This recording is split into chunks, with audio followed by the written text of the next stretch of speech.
Tommy Robinson has been permanently banned from Facebook and Instagram, just as he's already been banned from Twitter and PayPal. Not surprisingly, his viewership and subscribers on YouTube are skyrocketing. As we see examples of various commentators and content creators being deplatformed, we shouldn't lose sight of the larger battle that's raging all around us.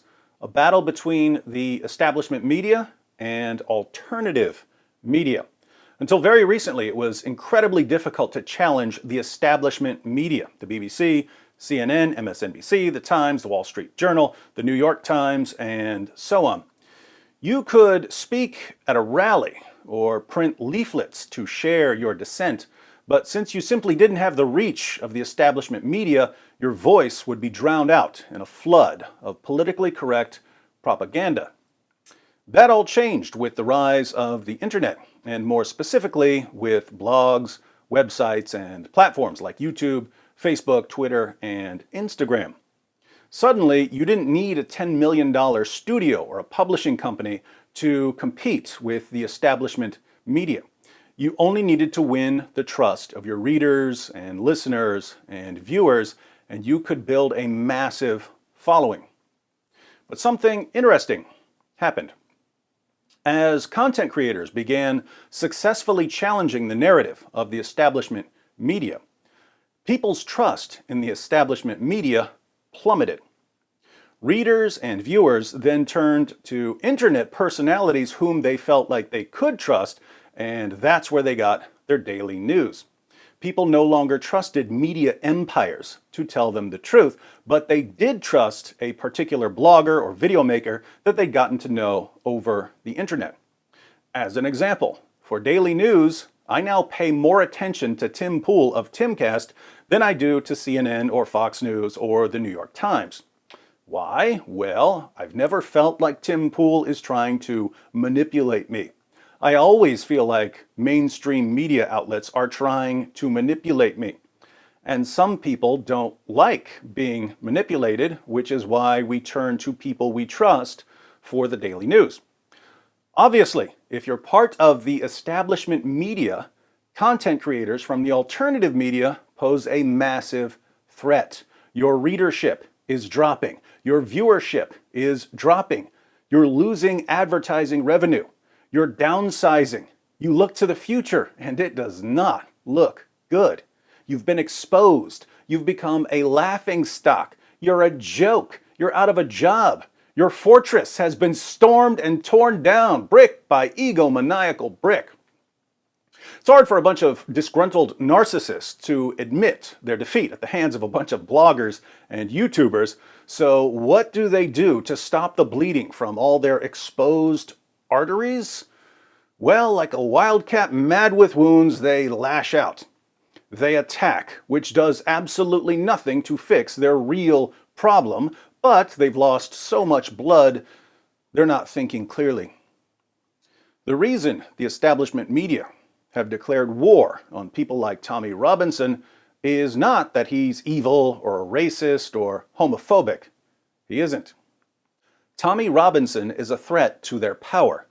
Countless people in Great Britain now trust Tommy Robinson more than they trust the BBC.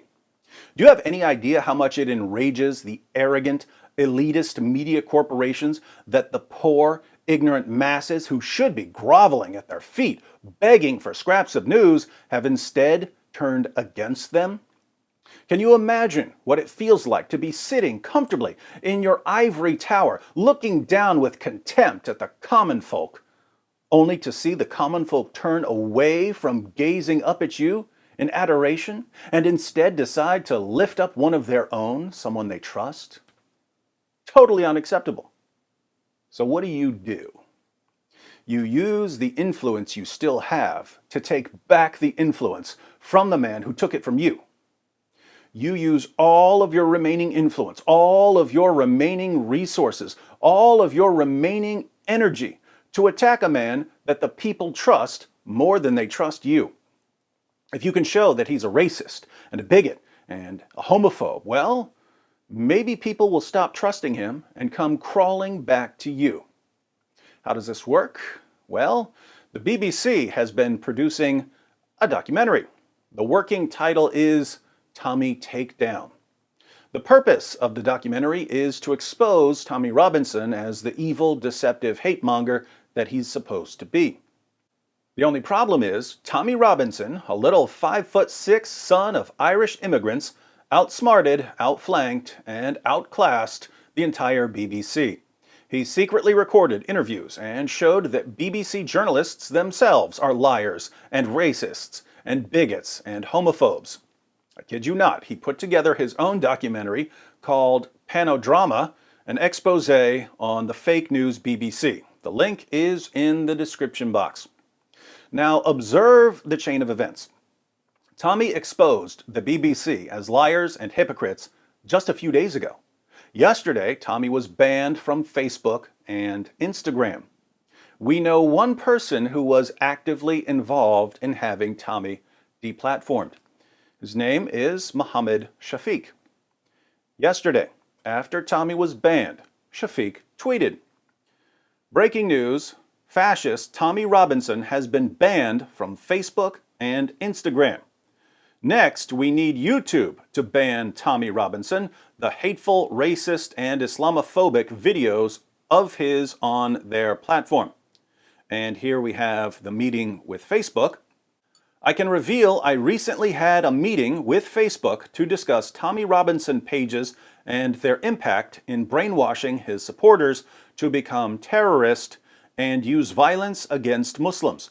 A very good result, and I am proud of my role. So, Mohammed Shafiq met with Facebook to try to get Tommy Robinson deplatformed. Why is this interesting? Well, we can read Shafiq's description. Muslim broadcaster on TV, radio, columnist, chief executive of the Ramadan Foundation, and paper reviewer Saturdays for BBC 5 Live. Mohammed Shafiq works for the BBC, the company that just tried to sneak up on Tommy in order to expose him, not realizing that Tommy was sneaking up behind them until he pulled their collective pants down and finished them off with an atomic wedgie. What do you do if you're the BBC and you've been exposed as liars and racists and elitists and homophobes? At this point, simply discrediting Tommy Robinson isn't enough. You have to silence him. So you send in Mohammed Shafiq, a poor Muslim who tried to get Majid Nawaz executed for violating Sharia blasphemy laws, to tell Facebook that Tommy is endangering Muslims with all his calls for violence that were completely fabricated. And Facebook, never a platform to stand up for freedom or independent thought, permanently banned Tommy. A clear victory for the establishment media, right? No. When Tommy's opponents get caught lying to people and threatening people and bribing people and telling people what to say in interviews and getting people drunk to extract false statements, all to bring down a little football hooligan from Luton, getting him deplatformed only proves him right. It only gets him more attention and makes his opponents look more cowardly and dishonest and underhanded. The British media are the least trusted media in all of Europe. And there's a reason for that. The British media are professional liars and manipulators and hypocrites. But when they're exposed, all they know how to do is lie and manipulate in order to silence their critics. But as they lie and manipulate to silence their critics, more people realize that they're liars and manipulators, so they end up exposing themselves even further. British journalists are apparently so corrupt that they can't grasp the fact that if they don't want to be known as professional liars and manipulators and hypocrites, the solution is to stop being liars, stop being manipulators, stop being hypocrites. Their job is to report the news. How complicated is that?